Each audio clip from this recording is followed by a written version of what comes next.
My name is Monny Koch and I'm 28 years old and I'm Polish. I'm a professional tattoo artist now. I've been professionally tattooing for about 8 years.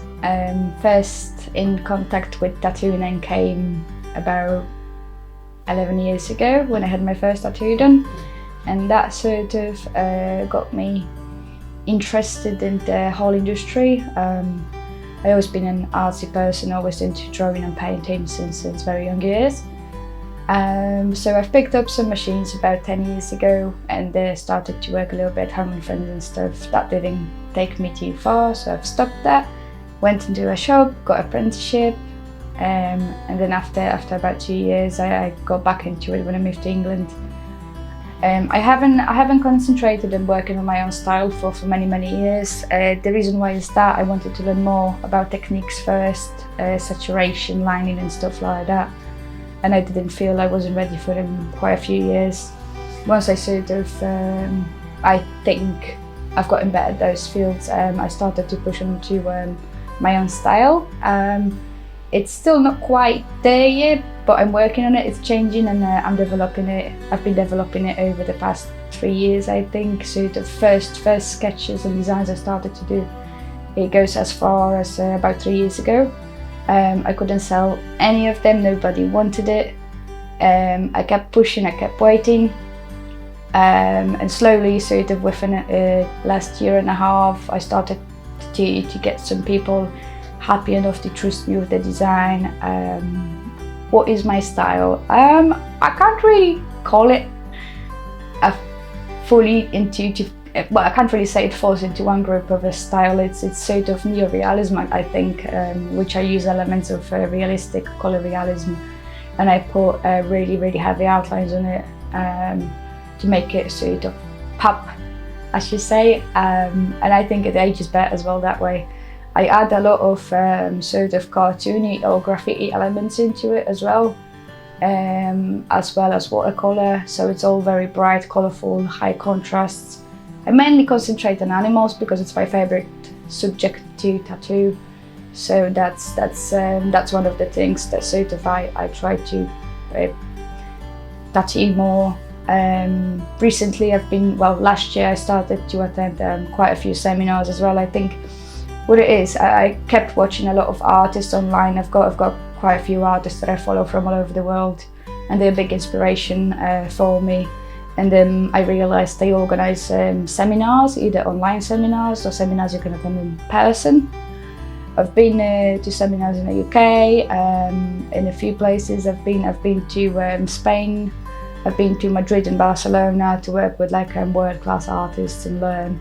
That's had a massive impact on my work, I think, and helped me to progress actually more within a year of doing it than if we say 5 years learning on my own hasn't given me that much knowledge. A lot of people ask me as well and think I don't do actually black and grey tattoos. I actually do, and I do enjoy doing them. The only reason is why I do refuse quite a lot of work in this subject is because they're very repetitive. Unfortunately, people seem to want a lot of the same sort of design and don't realize that perhaps we've used the same image already numerous times previously. Hence why I do refuse a lot of black and grey work. Although I seem to still take on some designs. For example, a couple of my best friends, they've got pretty much bodysuits in black and grey from me, which is again a twisted sort of realism with bits of cartoon and watercolor, as well as I take on some sleeves. I've been cooperating recently on a very cool black and grey sleeve that you will be probably able to see bits of in the video. The reason why I took on this one, for example, is the young lad messaged me and he just basically gave me a story, a very important story for him.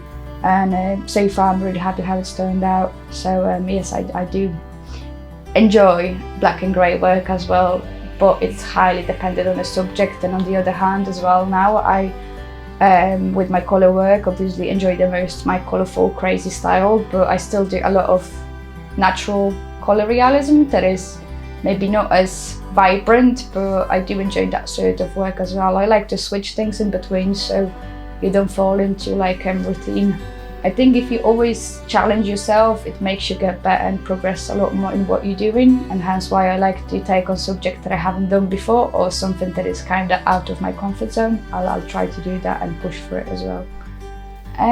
Where would I like to be in 10 years time? I don't know, I try to set my goals as I go along. I try to push really hard, and this year I kind of can say that I've smashed my goals. I sort of look up what's out there and what's going on, for example, when it comes to tattoo industry, and I see people that I really like their work, and basically my goal is to exceed their work within, well, as soon as possible, really, will be as good.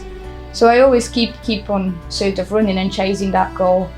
Otherwise, 5 years time, I don't know, maybe live in a warmer country, God knows. I think definitely get better and improve my tattooing, develop a little bit more into my style. It probably will change within 10 years as it's a lot of outer factors that I think will shape your style and stuff. So definitely will have a dog, definitely will ride a motorbike, and definitely will want to carry on tattooing and traveling as well.